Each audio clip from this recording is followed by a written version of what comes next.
Bismillah, alhamdulillah. Salatu wassalamu ala ashrafil mursalin wa ala alihi wa sahbihi. Rabbi shrah li sadri wa yassir li amri wahlul 'uqdatam min lisani yafqahu qawli. Subhanaka la ilma lana illa ma 'allamtana innaka antal alimul hakim. ആദരണീയനായ അധ്യക്ഷൻ SKSF ജില്ലാ president Sayyid Shafeeq തങ്ങൾ അവരുടെ ഇവിടെ മുഖ്യ പ്രഭാഷണം നടത്താൻ വേണ്ടി സന്നിഹിതരായിരിക്കുന്ന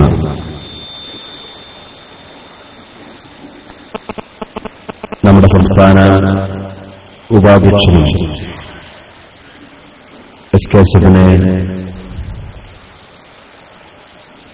വലിയൊരു ജനകീയ പ്രസ്ഥാനമാക്കുന്നതിൽ വലിയ പങ്കുവഹിച്ച ബഹുമാന്യരായ ഓണംപള്ളി മുഹമ്മദ് ഫൈസി അവർകളെ, ജില്ലാ ജനറൽ സെക്രട്ടറി PM ഫൈസൽ ഉൾപ്പെടെയുള്ള ജില്ലാ ഭാരവാഹികളെ, പ്രിയപ്പെട്ട സമസ്തയുടെയും പോഷക ഘടകങ്ങളുടെയും നേതാക്കളെ, ഈ ഡെലിഗേറ്റ്സ് മീറ്റിൽ സംബന്ധിച്ചുകൊണ്ടിരിക്കുന്ന സംഘടനയുടെ വിവിധ ഘടകങ്ങളെ പ്രതിനിധീകരിക്കുന്ന ഭാരവാഹികൾ, പ്രിയപ്പെട്ട സഹപ്രവർത്തകർ, സംഘടനയുടെ അനുഭാവികളെ, സഹോദരങ്ങളെ, സംസ്ഥാനത്തുടനീളം അപ്ഡേറ്റ് എന്ന പേരിൽ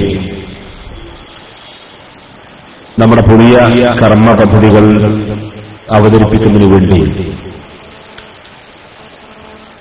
ഇതേപോലെ വിപുലമായ ജില്ലാ പ്രതിനിധി സംഗമങ്ങൾ നടന്നുവരികയാണ്. ഇൻഷാ അല്ലാഹ് ഈ മെയ് 1 നമ്മുടെ സംസ്ഥാനത്തെ 14 ജില്ലകളിലും കർണാടക, തമിഴ്നാട്, ലക്ഷദ്വീപ് ഉൾപ്പെടെയുള്ള സംഘടനയുടെ ജില്ലാ ഘടകങ്ങൾ പ്രവർത്തിക്കുന്ന മേഖലകളിലും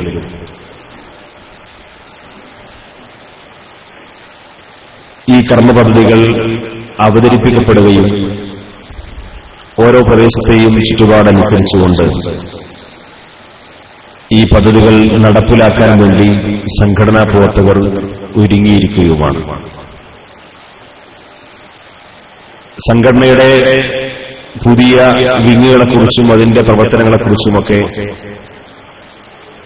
ഏകദേശം ഉദ്ഘാടന പ്രസംഗത്തിൽ തന്നെ വിശദീകരിക്കപ്പെടുകയുണ്ടായി. SKSFനെ സംബന്ധിച്ചിടത്തോളം എല്ലാ കാലത്തും നമ്മുടെ ജീവിക്കുന്ന പരിസരത്തെക്കുറിച്ച് തിരിച്ചറിഞ്ഞുകൊണ്ട് അതത് കാലഘട്ടത്തിന് ആവശ്യമായ കർമ്മ പദ്ധതികൾ ആവിഷ്കരിച്ചുകൊണ്ടാണ് ഈ സംഘടന എല്ലാ കാലത്തും മുന്നോട്ട് വന്നിട്ടുള്ളത്. 1989 നിലവിലുണ്ടായിരുന്ന സമസ്ത കേരള ജമിയത്തുൽ ഉലമയുടെ വിദ്യാർത്ഥി വിഭാഗം അതിന്റെ പ്രഖ്യാപിത ലക്ഷ്യങ്ങളിൽ നിന്നൊക്കെ വഴിമാറി സഞ്ചരിക്കുകയും വലിയ തോതിലുള്ള അച്ചടക്ക ലംഘനത്തിലേക്ക് ആ സംഘടന മാറിയപ്പോഴാണ്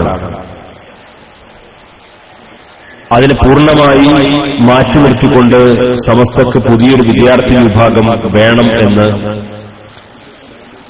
അക്കാലത്ത് സമസ്തക്ക് നേതൃത്വം നൽകിയിരുന്ന പ്രഗത്ഭരായ അതിന്റെ പണ്ഡിതന്മാർ തീരുമാനിച്ചതും തുടക്കം കുറിച്ചതും. സ്വാഭാവികമായും അനിവാര്യതയുടെ ഒരു സൃഷ്ടിയായിട്ടാണ് അന്ന് SKSF രൂപീകരിക്കുന്നത്.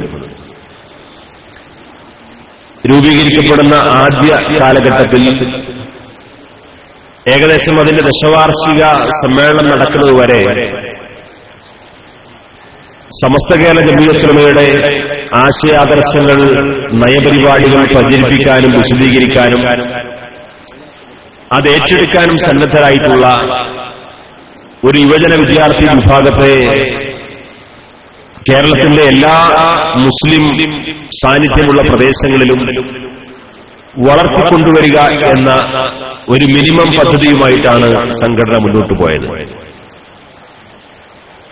കേരളത്തിലെ ജനങ്ങൾ ഈ പ്രസ്ഥാനത്തെ ഏറ്റെടുത്തു എന്നതിന്റെ ഏറ്റവും വലിയ തെളിവായിരുന്നു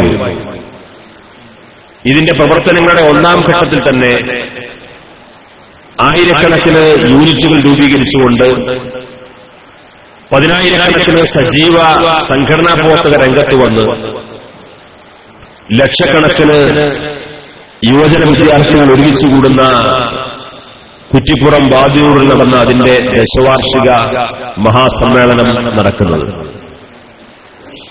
ആ സമ്മേളനത്തിലെ 3 ദിവസത്തെ ക്യാമ്പുകളിൽ നിന്ന് ഉരുത്തിരിഞ്ഞ ചർച്ചകളാണ് ഇനി നമ്മുടെ സംഘടനാ പ്രവർത്തനം കൂടുതൽ ഫലപ്രദമാക്കുന്നതിനു വേണ്ടി പ്രവർത്തന മേഖലകളെ വിവിധ ഉപവിഭാഗങ്ങളായി തിരിച്ച് അതിന്റെ പ്രവർത്തനങ്ങൾ ഒന്നുകൂടി ക്രമപ്പെടുത്തുന്നതിനെക്കുറിച്ചുള്ള ചർച്ചകൾ നമ്മുടെ നേതാക്കളുടെ ഭാഗത്തുണ്ടാവുന്നത്. അതിനുശേഷമുള്ള ദീർഘമായ 15 വർഷക്കാലത്തിനിടയിൽ ഒരുപക്ഷെ കേരളത്തിൽ മറ്റൊരു വിദ്യാർത്ഥി സംഘടനക്കും ചൂണ്ടിക്കാണിക്കാൻ കഴിയാത്ത വിധം നമ്മുടെ സമുദായത്തിൽ വളർന്നുവരുന്ന ഏതൊരു വിദ്യാർത്ഥിക്കും ചെറുപ്പക്കാരനും അവന്റെ അഭിരുചി അനുസരിച്ചുകൊണ്ട് ഇസ്ലാമിക പ്രവർത്തനം നടത്താൻ കഴിയുന്ന ഓരോരുത്തർക്കും കടന്നുവരാവുന്ന ഒരു സ്പേസ് SKSFന്റെ സംഘടനാ ഘടനയുടെ മാത്രം പ്രത്യേകതയാണ്. വിദ്യാർത്ഥികൾക്ക് വിദ്യാഭ്യാസ പ്രവർത്തനം നടത്താൻ താൽപര്യമുള്ളവർക്ക് വിദ്യാഭ്യാസ വിഭാഗം പ്രവർത്തിച്ചുകൊണ്ടിരിക്കുന്നു. ദഅവ പ്രവർത്തനങ്ങൾക്ക് താൽപര്യമായിട്ടുള്ള ആളുകൾക്ക് ദഅവ വിഭാഗം പ്രവർത്തിച്ചുകൊണ്ടിരിക്കുന്നു. സന്നദ്ധ സേവനത്തിന് രംഗത്ത് വരാൻ താൽപര്യമുള്ള ചെറുപ്പക്കാർക്ക് അതിനുവേണ്ടി ഒരു വിഭാഗം തന്നെ പ്രവർത്തിച്ചുകൊണ്ടിരിക്കുന്നു. ഇങ്ങനെ ഒരു 15ഓളം ഉപവിഭാഗങ്ങളായി നമ്മുടെ വളർന്നുവരുന്ന ചെറുപ്പക്കാരന് ഈ സമുദായത്തിന്റെ രാജ്യത്തിന്റെ നന്മയ്ക്കു വേണ്ടി ചെയ്യാവുന്ന അവന്റെ ആഗ്രഹാഭിലാഷങ്ങൾക്കനുസരിച്ചുകൊണ്ട് സമുദായ സേവനം നടത്താൻ കഴിയുന്ന രീതിയിലുള്ള പ്രവർത്തന ഘടന നമ്മുടെ സംഘടനക്കകത്ത് രൂപീകരിക്കാനും അത് വളരെ ശാസ്ത്രീയമായി പ്രവർത്തിക്കാൻ സാധിച്ചതിന്റെ ഏറ്റവും വലിയ വിജയമായിരുന്നു നമ്മുടെ 25ാം വാർഷിക മഹാസമ്മേളനം സാക്ഷ്യപ്പെടുത്തിയിട്ടുള്ള വിവിധങ്ങളായ പദ്ധതികളെ വിജയിപ്പിച്ച് കാണിച്ചു കൊടുക്കുക എന്ന വലിയൊരു ചരിത്ര വിജയം നമുക്ക് സംഘടനാ രംഗത്ത് നേടിയെടുക്കാൻ സാധിച്ചത്. ഇന്ന് വളരെ കരുതലോടുകൂടി മുസ്ലിം സമുദായം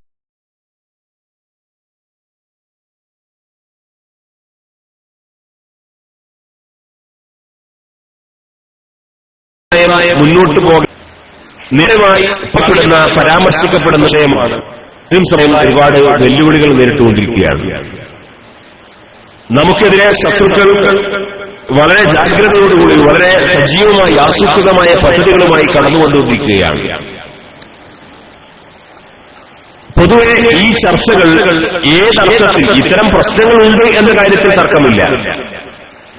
പക്ഷേ പ്രശ്നങ്ങളുണ്ട് എന്ന് ആ പ്രശ്നങ്ങൾ റിപ്പോർട്ട് ചെയ്യപ്പെടുകയും ആ പ്രശ്നങ്ങൾ നിരന്തരമായി ചർച്ച ചെയ്യപ്പെടുകയും ചെയ്യുന്നതിനേക്കാളപ്പുറം ഈ പ്രശ്നങ്ങളെ വളരെ പോസിറ്റീവായിട്ട് എങ്ങനെ കൈകാര്യം ചെയ്യണമെന്ന് പഠിക്കാനും പരിശീലിക്കാനും ആവശ്യമായ പദ്ധതികളാണ് പലപ്പോഴും SKSF അതിന്റെ കർമ്മപരിപാടികളായിട്ട് മുന്നോട്ട് കൊണ്ടുപോകാറുള്ളത്.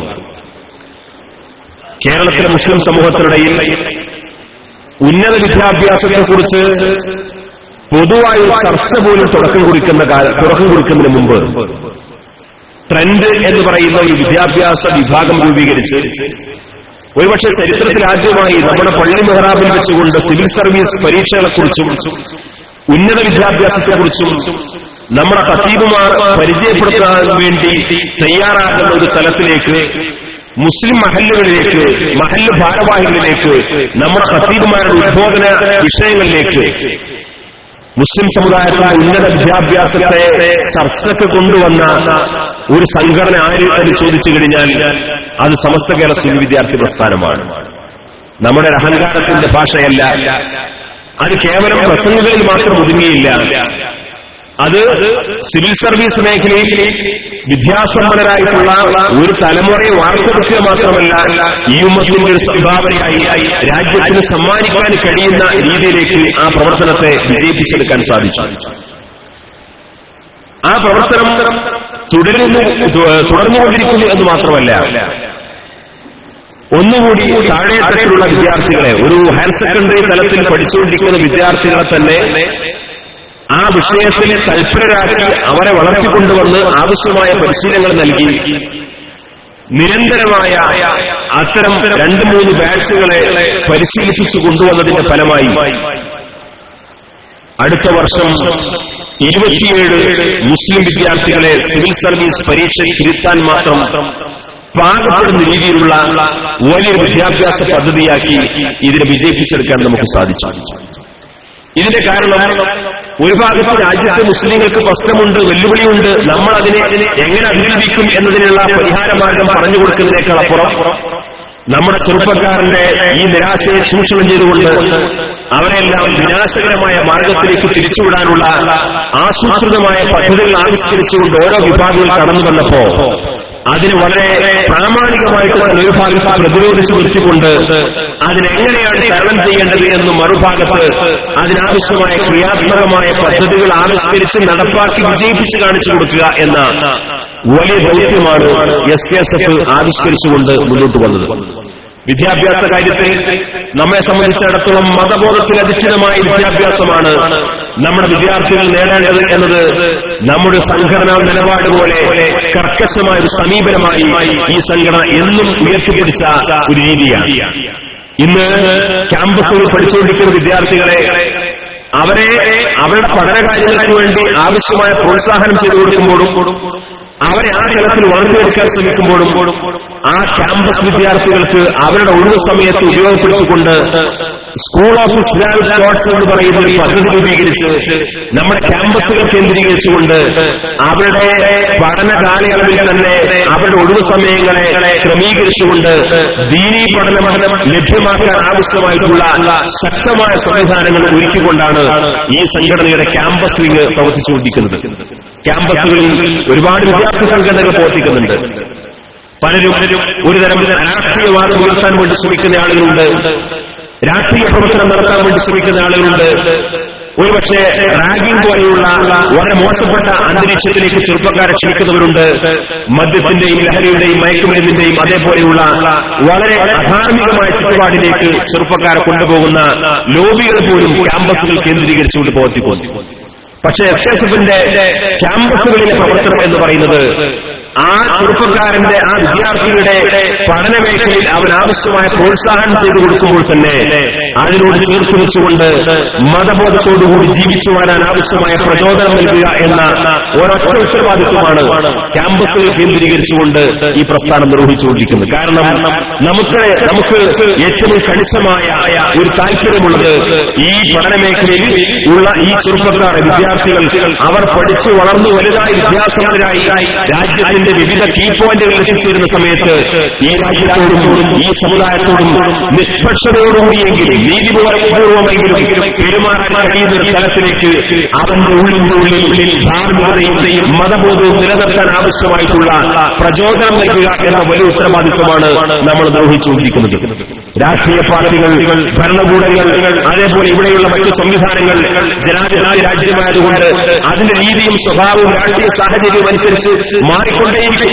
പക്ഷേ മാറിക്കൊണ്ടേയിരിക്കുമ്പോഴും പോളിസികളിൽ എത്ര മാറ്റം വന്നാലും ആത്യന്തികമായി രാജ്യത്തിന്റെ ഭരണചക്രം തിരിക്കുന്നിടത്ത് ബ്യൂറോക്രാറ്റുകൾക്ക് ശക്തമായ പങ്കാളിത്തമുണ്ടെന്ന് പലപ്പോഴും ഓർമ്മപ്പെടുത്തിക്കൊണ്ടിരിക്കുന്ന സംഭവങ്ങൾ നമ്മൾ ദിനേന പത്രങ്ങളിൽ വായിച്ചുകൊണ്ടിരിക്കുകയാണ്.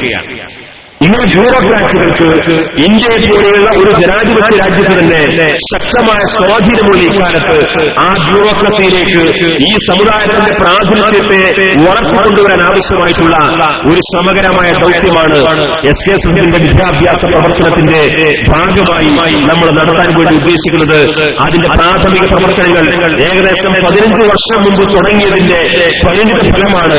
അതിന്റെ ഗുണകരമായ ഫലങ്ങളാണ് ഇന്ന് പലയിടത്തും നമുക്ക് അനുഭവിക്കാൻ സാധിക്കുന്നത്.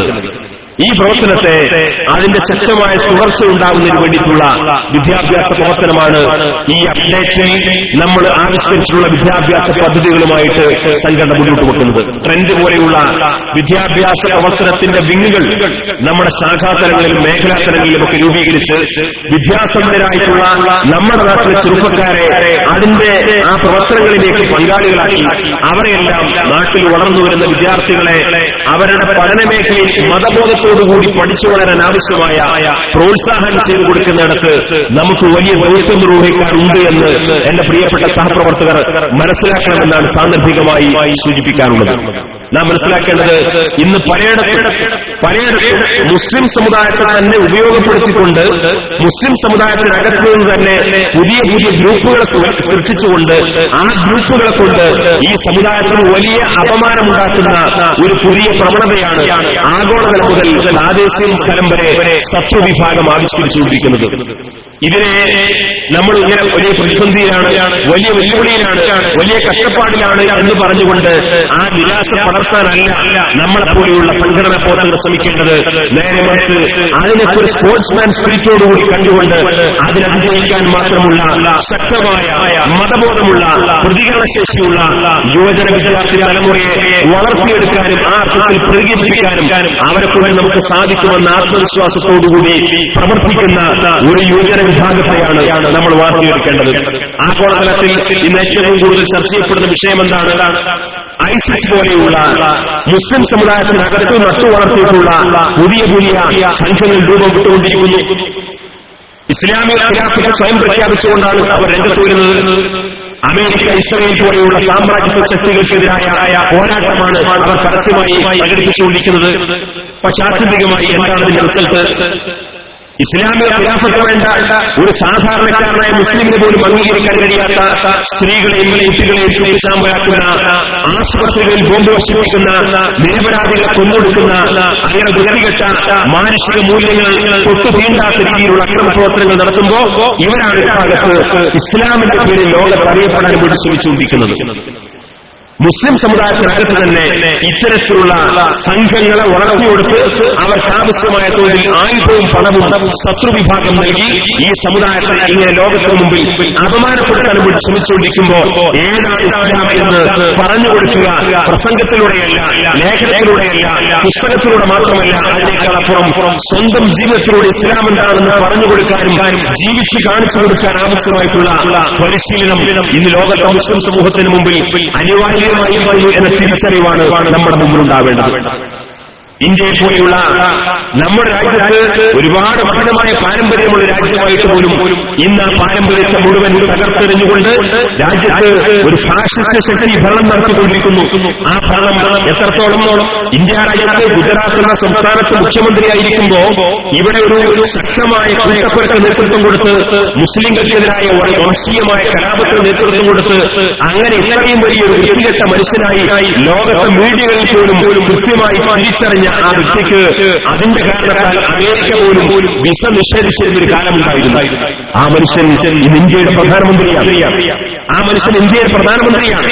രാജ്യത്ത് ഏറ്റവും വലിയ ഭൂരിപക്ഷം നേടി ഒരുപക്ഷെ ഇന്നൊരു പ്രതിപക്ഷം പോലും രാജ്യത്തില്ല എന്ന് പറയത്തക്ക വിധത്തിലുള്ള ഒരു മെജോറിറ്റി നേടുവാനും ഒരു തരത്തിലുള്ള ഏകാധിപത്യ ഭരണവും നടത്തിക്കൊണ്ടിരിക്കുന്നു.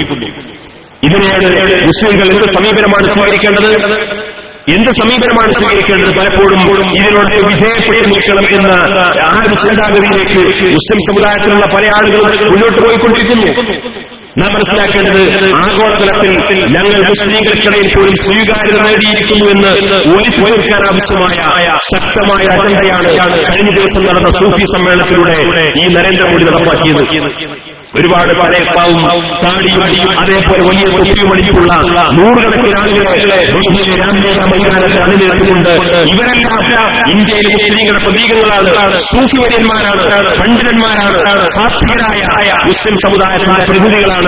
അവരെല്ലാം നരേന്ദ്രമോദി ജീവിക്കുന്നവരാണ് എന്ന് പറഞ്ഞാൽ ഇന്ത്യയിൽ നരേന്ദ്രമോദി മുസ്ലിങ്ങൾക്കിടയിൽ പോലും സ്വീകാര്യനായിരിക്കുന്നു എന്ന് വരുത്തിത്തീർക്കത്തക്ക വിധം മുസ്ലിങ്ങളെ ആകർഷിക്കുന്ന രീതിയിൽ ഒരുപക്ഷെ ലോകത്തുള്ള മീഡിയകളുടെ കണ്ണുകളിലൊക്കെ ഇദ്ദേഹം ഒരു നല്ല മനുഷ്യനാണ് എന്ന് തോന്നിപ്പിക്കുന്ന രീതിയിലുള്ള നല്ല പ്രാഗൽഭ്യത്തോടുകൂടിയുള്ള ഒരു പ്രഭാഷണം നടത്തി ലോകത്തെ മീഡിയകളിൽ പോലും ശ്രദ്ധ പിടിച്ചു വയ്ക്കുമ്പോൾ അടിസ്ഥാനപരമായി ഇവിടെ സംഭവിക്കുന്നത് എന്താണ് സംഭവിക്കുന്നത്? ഒരു ഭാഗത്ത് ബീഫ് മാംസം കഴിച്ചുവെന്ന ദുരാരോപണം ഉന്നയിച്ചുകൊണ്ട് ഒരു പാവപ്പെട്ട മനുഷ്യനെ ഉറങ്ങിക്കിടക്കുന്നിടത്ത് ഇറക്കി വിളിച്ചുകൊണ്ടുവന്ന് നട്ടപ്പാതിരെ കഴിച്ചുവെന്ന ഒരു മനുഷ്യനാണ് മറുഭാഗത്ത് ഈ മൈത്രി ബന്ധത്തെക്കുറിച്ച് പ്രസംഗിക്കുന്നത്.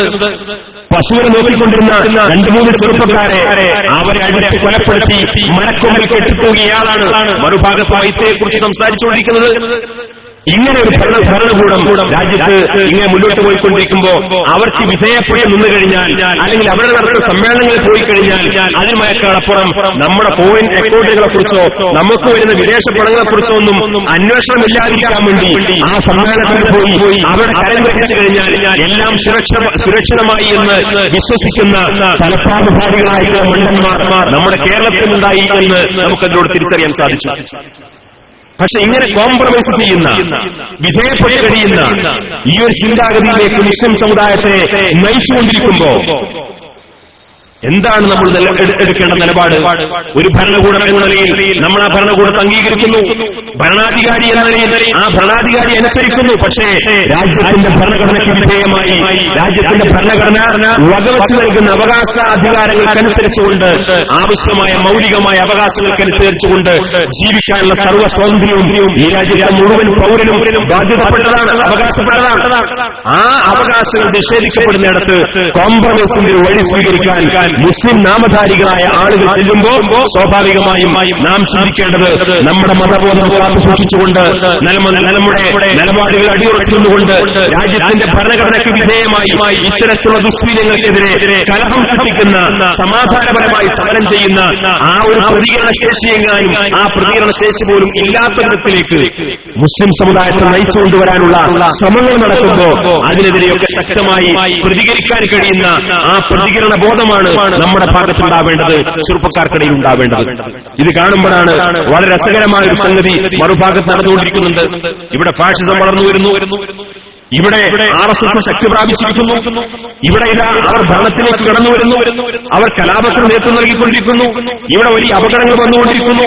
അതുകൊണ്ട് ഇനി നമ്മുടെ മുമ്പിൽ മറ്റു മാർഗങ്ങളില്ല, അള്ളാഹുവിന്റെ മാർഗത്തിൽ ജിഹാദ് ചെയ്യുകയല്ലാതെ മറ്റു വഴിയില്ല എന്ന് പറഞ്ഞുകൊണ്ട് നമ്മുടെ ചെറുപ്പക്കാരെ കൂട്ടിയിട്ട് മെഴുകുതിരി കത്തിച്ചു വെച്ചുകൊണ്ട് ട്യൂഷൻ കൊടുത്തിരുന്ന ആളുകൾ, അവരാണ് ഇന്ന് ഫാഷിസ്റ്റുകളുടെ കയ്യിൽ തോളിട്ടുകൊണ്ട് നടന്നുകൊണ്ടിരിക്കുന്നത്.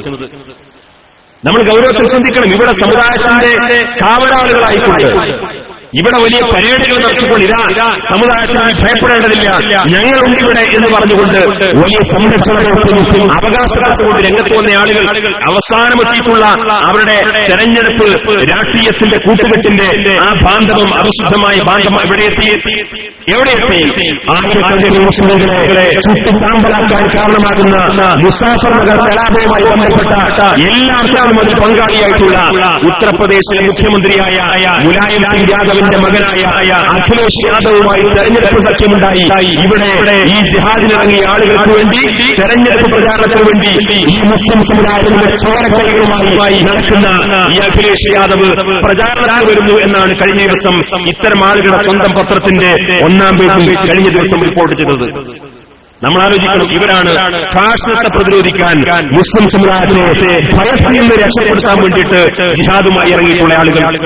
ഒരു ഭാഗത്ത് ഇങ്ങനെ വിധേയപ്പെടലിന്റെ, കീഴടങ്ങലിന്റെ, കോംപ്രമൈസിന്റെ ഒരു ഭാഗം സ്വീകരിക്കുന്ന ഒരു ഭാഗത്ത്, മറുഭാഗത്തോ ഞങ്ങൾ ഇവർക്കെതിരാണ് എന്ന് പറയുകയും അതോടൊപ്പം ഇവരുടെ കയ്യിൽ തോളിട്ടുകൊണ്ട് പരസ്പരം കൊണ്ടും കൊടുത്തും അങ്ങോട്ടും ഇങ്ങോട്ടും പാലുകൊടുത്തുകൊണ്ട് ഇങ്ങനെ ന്യൂനപക്ഷങ്ങളിലും ഭൂരിപക്ഷങ്ങളിലും പരസ്പരം കൊണ്ടും കൊടുത്തും തീവ്രവാദവും ഭീകരവാദവും വളർത്തിക്കൊണ്ട് ആത്യന്തികമായി രാജ്യത്തിന്റെ സമാധാന അന്തരീക്ഷം നഷ്ടപ്പെടുത്തുന്ന, നമ്മുടെ പ്രബോധന പ്രവർത്തനങ്ങളെ തടസ്സപ്പെടുത്തുന്ന, വിദ്യാഭ്യാസ പ്രവർത്തനങ്ങളെ ഇല്ലായ്മ ചെയ്യുന്ന, സമാധാനപരമായ സമുദായത്തിന്റെ ക്രിയാത്മകരമായ പദ്ധതികളെ എല്ലാം അട്ടിമറിക്കാൻ കാരണമാകുന്ന പദ്ധതികളായിട്ടാണ് സമുദായത്തിന്റെ സംരക്ഷകരായി വരുന്ന ആളുകൾ പോലും ഇവിടെ മുന്നോട്ട് വന്നുകൊണ്ടിരിക്കുന്നത്. ഇവിടെയാണ് കാലഘട്ടത്തിന്റെ അവസ്ഥകൾ തിരിച്ചറിഞ്ഞ്, രാജ്യത്തിന്റെ ചുറ്റുപാടുകൾ തിരിച്ചറിഞ്ഞ്, ഭരണകൂടത്തെ അംഗീകരിച്ചുകൊണ്ട് തന്നെ, ഭരണഘടനയെ അംഗീകരിച്ചുകൊണ്ട് തന്നെ നിയമവിധേയമായി, എന്നാൽ നമ്മുടെ ഐഡന്റിറ്റി കാത്തുസൂക്ഷിച്ചുകൊണ്ട് നിലനിൽക്കാൻ ആവശ്യമായിട്ടുള്ള ഒരു സ്വാതന്ത്ര്യം, ഒരു പൗരാവകാശം ഈ രാജ്യത്തെ മുഴുവൻ ആളുകൾക്കും ഉണ്ട് എന്ന തിരിച്ചറിവ് ആവർത്തിച്ച് പറഞ്ഞുകൊണ്ട് തന്നെ നമ്മുടെ അവകാശങ്ങൾ നേടിയെടുക്കാൻ ആവശ്യമായിട്ടുള്ള ശ്രമകരമായ ദൗത്യമാണ് നമ്മുടെ പദ്ധതികളുമായി ബന്ധപ്പെട്ടുകൊണ്ട് നമുക്ക് നിർവഹിക്കാനുള്ളത്. ഇവിടെ ഇസ്ലാമിക പ്രബോധനം നടക്കണം. ഇസ്ലാമിനെ കുറിച്ച് പരിചയപ്പെടുത്താൻ ആവശ്യമായ സംവിധാനങ്ങൾ ഉണ്ടാവണം. അതിന് രാജ്യത്ത് സ്വാതന്ത്ര്യമുണ്ട്. ഇസ്ലാമിനെ മറ്റുള്ളവർക്ക് മുമ്പിൽ പരിചയപ്പെടുത്തണം. തെറ്റിദ്ധരിക്കപ്പെടുന്ന ഇസ്ലാമിനെ കുറിച്ച് വിശദീകരിച്ചു കൊടുക്കാൻ അവസരമുണ്ടാവണം. ആ പ്രബോധന ദൗത്യം ഭംഗിയായി നിർവഹിക്കണം. കൂട്ടായും ഒറ്റയായും ഒക്കെയുള്ള ഈ രാജ്യത്തിന്റെ ഭരണഘടന പങ്കുവച്ചു നൽകുന്ന അവകാശങ്ങൾ അനുസരിച്ചുകൊണ്ടുള്ള ആ പ്രബോധന ദൗത്യം നമുക്ക് നിർവഹിക്കാൻ സാധിക്കണം. ആ പ്രബോധന ദൗത്യത്തിന് ആവശ്യമായ കർമ്മപരിപാടികൾ നമ്മൾ ആവിഷ്കരിച്ചു വരുന്നു. ഇവിടെ ശാസ്ത്ര സാങ്കേതിക മേഖലയിലൊക്കെ ഇനിയും ഒരുപാട് മുസ്ലിം സയന്റിസ്റ്റുകൾ വളർന്നു വരേണ്ടതുണ്ട്.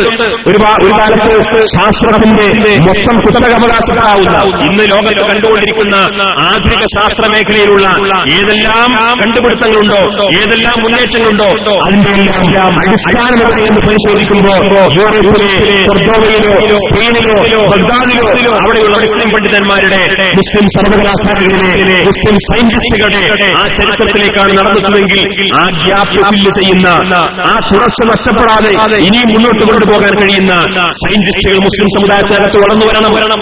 മുസ്ലിം സമുദായത്തിനകത്ത് വളർന്നു വരുന്നതിനു വേണ്ടി നമ്മുടെ ചെറുപ്പക്കാർക്കിടയിൽ പഠിച്ചു വളർന്നു വന്നുകൊണ്ടിരിക്കുന്ന ശാസ്ത്ര ഗവേഷണ മേഖലകളിലൊക്കെ തൽപരരായിട്ടുള്ള ആളുകളെ ഉൾപ്പെടുത്തിക്കൊണ്ട് അവർക്ക് വേണ്ടി പ്രത്യേകമായ പരിശീലനങ്ങൾ നൽകുവാൻ വേണ്ടി ഒരു സയൻസ് ക്ലബ്ബ് തന്നെ രൂപീകരിച്ചുകൊണ്ട് അത്തരത്തിലുള്ള പദ്ധതികൾ ആവിഷ്കരിക്കാൻ വേണ്ടി ഈ പുതിയ പദ്ധതിയിലൂടെ സംഘടന ആഗ്രഹിക്കും. ഞാൻ വിശദമായി അതിലേക്ക് കടക്കുന്നില്ല.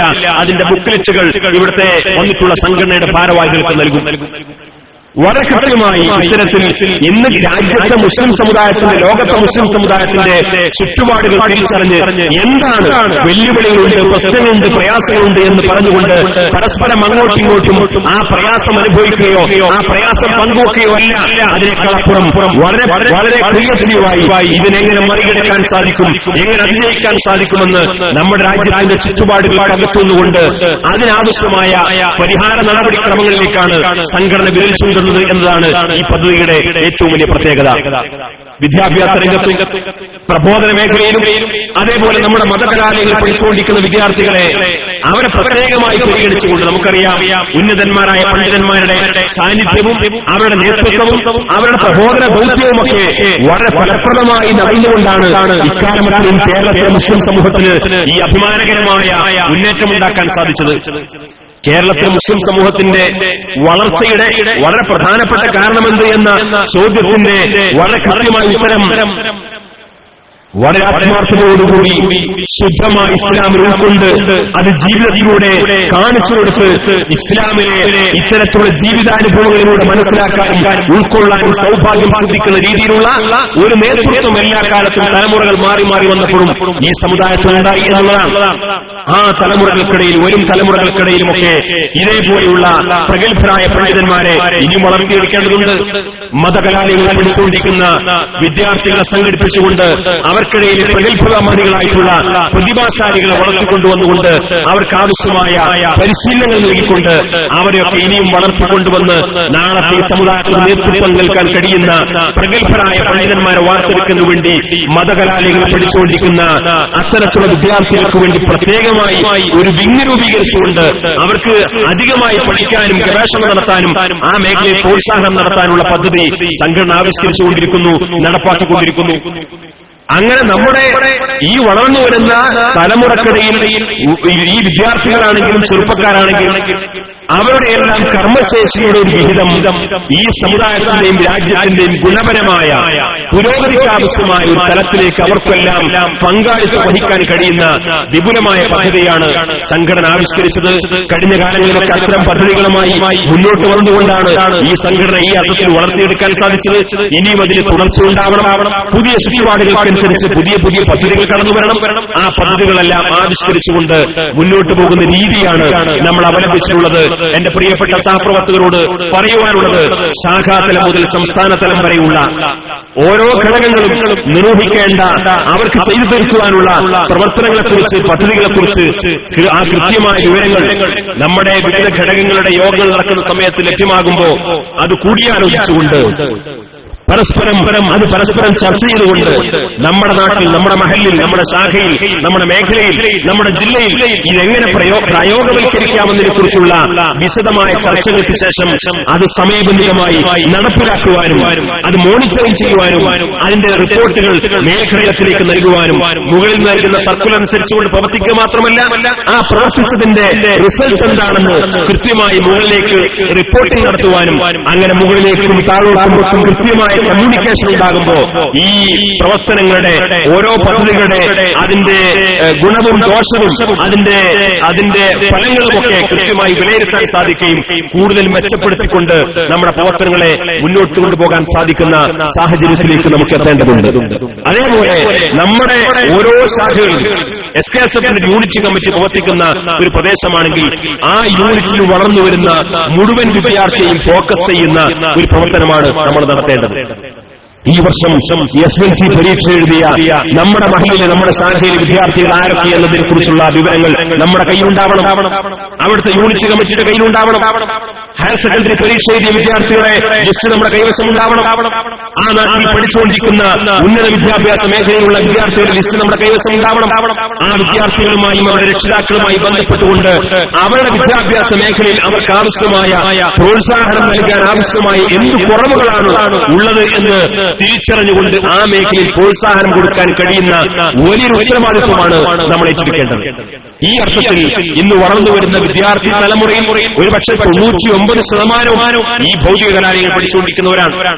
ആ വിദ്യാർത്ഥികളെ ഫോക്കസ് ചെയ്തുകൊണ്ട് വിദ്യാസമ്പന്നരായ തലങ്ങളിലേക്ക് അവർ എവിടെ എത്തിയാലും, എവിടെ വളർച്ച പ്രാപിച്ചാലും, അവർ സംഘടനയിൽ ഭാരവാഹിയായോ അല്ലയോ എന്നുള്ളതല്ല, എവിടെ പഠിച്ചു വളർന്നുവന്ന് ഏത് കീ പോയിന്റിലെത്തിയാലും അവിടെയെല്ലാം എന്റെ സമുദായം, എന്റെ രാജ്യം എന്ന് ചിന്തിക്കാവുന്ന ഒരു മാനസികാവസ്ഥയിലേക്ക് എത്താൻ ആവശ്യമായ സമയബന്ധിതമായ പരിശീലനങ്ങൾ അവരുടെ പഠന കാലയളവിൽ നൽകിയാൽ മാത്രമാണ് അവരുടെ ആ തസ്തിക കൊണ്ട്, ആ കീ പോയിന്റിൽ അവർ സേവനം ചെയ്തുകൊണ്ടുള്ള ഗുണം ഈ രാജ്യത്തും ഈ സമുദായത്തിനും ലഭ്യമാകാൻ കഴിയുന്ന ഒരവസ്ഥ ഉണ്ടാവുകയുള്ളൂ. ഈ അർത്ഥത്തിലുള്ള കർമ്മ പദ്ധതികളാണ്, വിദ്യാഭ്യാസ ശാക്തീകരണ പദ്ധതിക്കാണ് നമ്മുടെ സംഘടന പ്രാമുഖ്യം നൽകുന്നത്. അതോടൊപ്പം ദാവാ പ്രവർത്തനങ്ങൾക്കും ആദർശ പ്രചാരണങ്ങൾക്കും ജീവകാരുണ്യ പ്രവർത്തനങ്ങൾക്കും റിലീഫ് പ്രവർത്തനങ്ങൾക്കും അനുബന്ധമായി ഇന്ന് നടന്നുകൊണ്ടിരിക്കുന്ന ഒരുപാട് പ്രവർത്തന പദ്ധതികൾ ആവിഷ്കരിച്ചിട്ടുണ്ട്.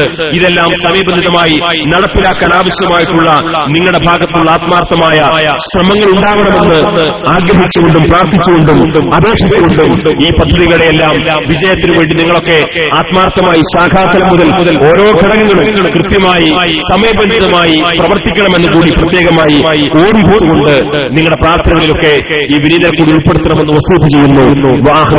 അൽഹംദുലില്ലാഹി റബ്ബിൽ ആലമീൻ. അസ്സലാമു അലൈക്കും.